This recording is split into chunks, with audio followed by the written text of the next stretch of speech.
आप कैसे हैं नौजवानों के खिलाफ? खैरियत से हैं? ठीक ठाक हैं? आप कैसे हैं नौजवान actor?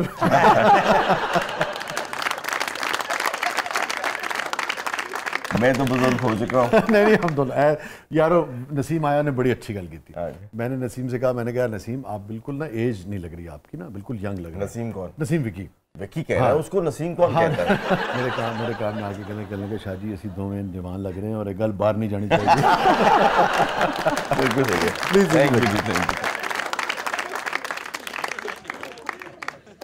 Thank you so much Kashif, आपने वक्त निकाला, आप तशरीफ लाए, बहुत बहुत शुक्रिया। शाह जी, बात दरअसल ये कि मैं तो बहुत पहले आना चाहता था और आपने याद भी किया था, लेकिन बस कुछ ऐसे हमारी किस्मत आगे पीछे हो रही थी कि टाइम जो है ना वो बस मिल नहीं रहा था। सर किस्मत भी और फ्लाइट्स भी। हाँ, किस्मत हमारी बर्मिंघम क्यों शिफ्ट हो गई? हाँ। कुछ चीज़ें ऐसी होती हैं जो आपके बस में नहीं होती।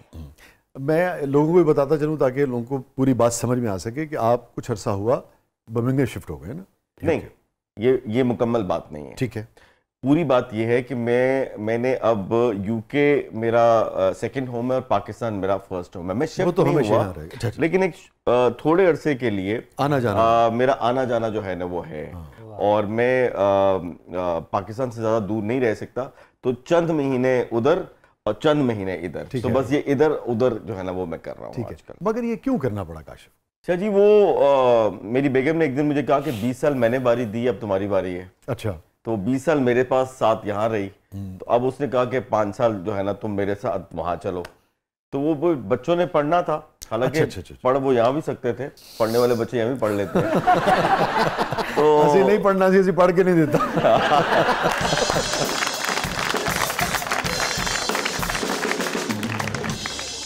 बच्चों ने पढ़ना था और इन लॉज वहाँ पे अच्छा थे, तो बस फिर वो अच्छा कुछ चीज़ें ऐसी होती हैं कि फॉर एग्जाम्पल मैं जब हिजरत मेरी हो रही थी तो मैं बहुत परेशान था और बहुत अल्लाह से सवाल करता था कि ये हिजरत मेरी किस्मत में क्यों लिखी, यहाँ पे अल्लाह ने सब कुछ दिया हुआ है।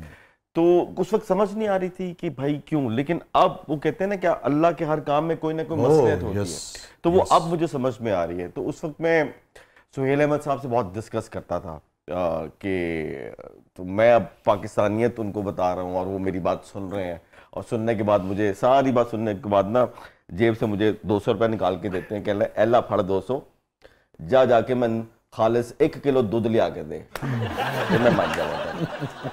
सुहेल साहब गुजरांवाला के हैं ना, इसलिए मिसाल भी खाने पीने से रिलेटेड ही उनकी है। शुक्र करना दूध मंगाया उन्होंने, ऐ नहीं कहता 200 फड़ तो 2 चिड़े लेके आ, ये कपड़े आस्तिक मेरे वास्ते। और मुझे यकीन है कि 200 में 2 चिड़े आजकल नहीं आते होंगे जो महंगाई है। चिड़े तो पर नहीं आता मैं। तो दूसरी मिसाल उन्होंने मुझे कवि खान साहब की दी। हाँ, कहते हैं द ग्रेट कवि खान, उनको आगे बढ़ने से पहले कवि साहब के लिए बहुत, और हम लोगों ने तो यार कितने खुशकिस्मत है, उनका काम भी देखा, उनके साथ काम किया भी। क्या बात है, मेरे लिए भी इतना फख्र है, बहुत सारे प्लेस में काम किया, आपने बहुत काम किया। एक दफ़ा मैंने उनके लिए एक प्ले लिखने की कोशिश की और उस प्ले का नाम मैंने रखा था कि मैं कवि बनना चाहता हूँ। बहुत अच्छे। ये बस वो बना नहीं सके, तो कवि अंकल की उन्होंने मिसाल दी कि कवि अंकल अपनी घर की बेसमेंट में थे और तन्हा थे। हाँ, सारे बच्चे बाहर चले गए हैं और बेगम भी बाहर गई हुई है, एक द ग्रेट कवि खान है और एक उनका मुलाजिम है और बेसमेंट है और वो वहाँ है, उनकी किताबें हैं या कुछ है। तो सुहेल भाई उनसे मिलने के लिए गए, तो कहते हैं कि मैंने कवि अंकल से कहा कि कवि साहब किसी एक बच्चे को तो रोक देते, सारे ही चले गए। तो वो उठ के वॉक किए और जो उनका एक गर्दन टेढ़ी करने का एक स्टाइल था और उस पर बोलते हैं कि सुहेल तुम क्या चाहते थे कि मैं खुद गर्ज बन जाता, मैं बच्चों के आगे कहता कि मेरा क्या बनेगा, मेरा सोचो। तो शायद कुछ मेरे सामने कुछ ऐसी सिचुएशन आ गई कि मैं रोकता तो बुरा बनता, तो फिर मैंने सोचा कि चलो उनकी ख्वाहिश पूरी कर लेते हैं। 20 साल उन्होंने बारी दी है, 5 साल हम दे के देख लेते हैं। अच्छा, ये मेरे लिए ना ये बड़ी, अभी आपने जुमला कहा ना, मैं चूंकि आपको हम दोनों एक दूसरे को बिल्कुल करियर के इब्तिदा से जानते हैं, तकरीबन 30-32 साल से हम एक दूसरे को जानते हैं। आप थोड़े से सीनियर होंगे मतलब। हाँ, एक आध साल का, मगर वो एक ही, यानी कि हमने तो शाह जी को स्क्रीन पे एक्टिंग करते हुए देखा और कट जाएगा।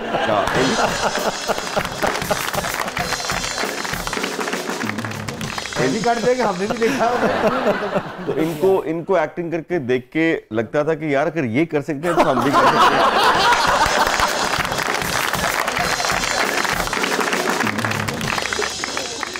यकीन करो इनको देख के बड़ा हौसला आता था कि भाई अगर ये कर सकते हैं तो हम भी कर सकते हैं। तो मैंने अच्छा फैसला किया ना, अपने काम की तरफ आ गया।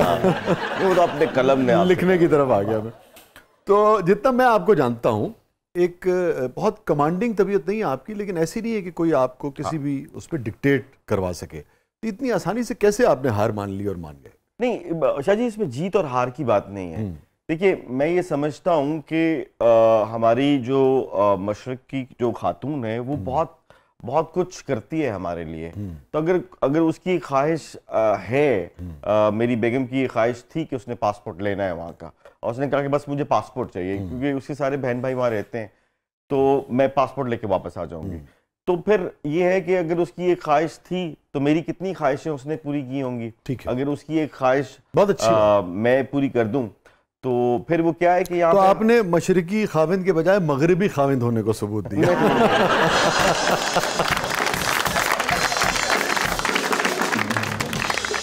ये जो हौसला है ना, ये मशरकी खाविंद में ही है। हाँ नहीं मशरकी खाविंद नहीं कहता, वो कहता नहीं मैं तो नहीं जा रहा। नहीं वो मशरकी खाविंद नहीं है ना, वो मशरकी मर्द है।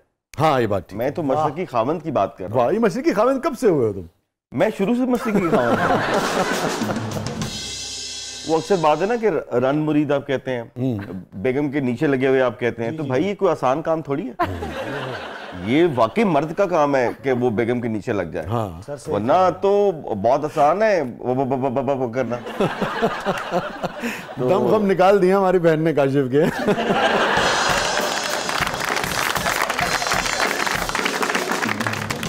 लेकिन कुछ चीजें ऐसी हैं कि फिर मैंने आपको बताया ना कि अगर मैं रोकता तो मैं बुरा बनता ना। तो ऑन अ लाइटर नोट, तो आप ये देखिए कि इस वक्त हर दूसरा घर जो है उसके बच्चे बाहर जाना चाहते हैं, जो अपॉर्चुनिटी मिलती है, बहुत से लोग अभी मुझे कहते हैं वेरी गुड, बहुत अच्छा फैसला किया। फिर मैं कहता हूँ कि नहीं, ये बस ठीक है, ये फैसला है, ठीक है। तो यहाँ भी बहुत बहुत कुछ पाकिस्तान ने हमें दिया है।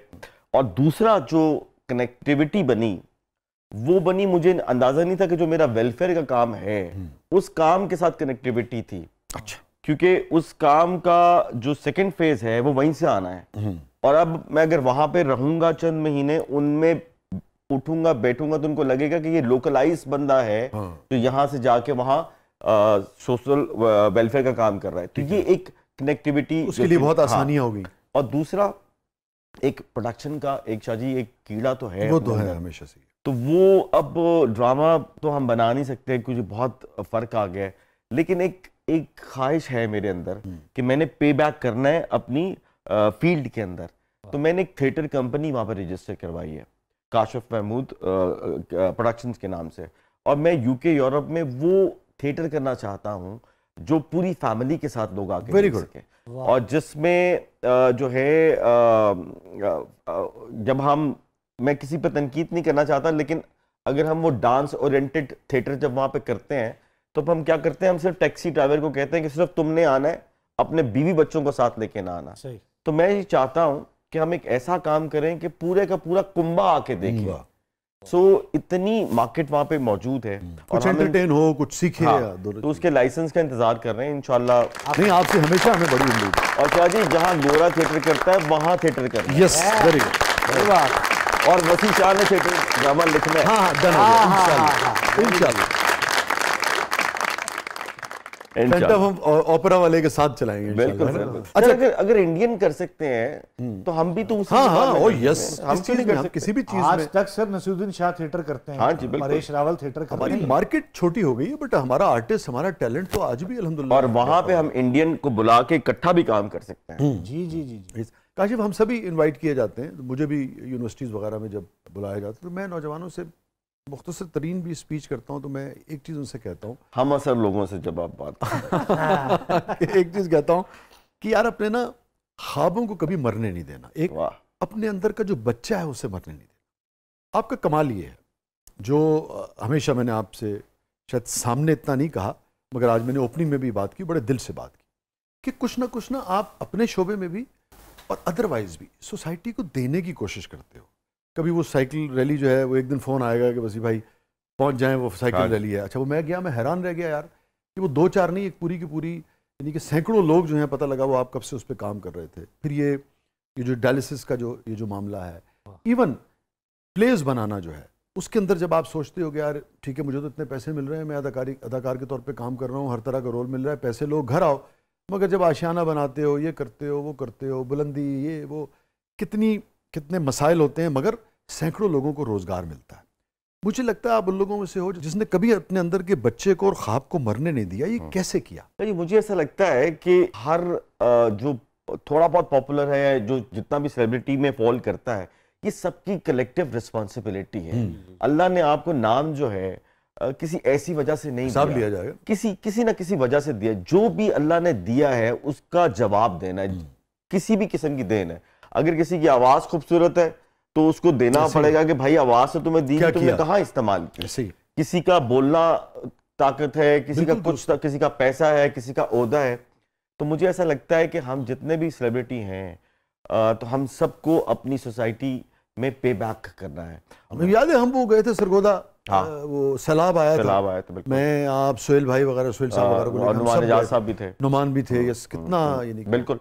अच्छा वो इसलिए इम्पोर्टेंट है कि वो जब मैंने कुछ चीज़ों में आपने लीड ली, कुछ में हमने ली, मगर जिन लोगों को हमने रिक्वेस्ट की उनमें से आप थे जो फौरन के ठीक है यार हम चलेंगे यहाँ से ना। बिल्कुल। तो ये बात है, कभी मैंने उस काशिफ महमूद में ना तब्दीली नहीं देखी उसके एक अच्छे रवैये में, मेरे लिए बहुत उम्दा।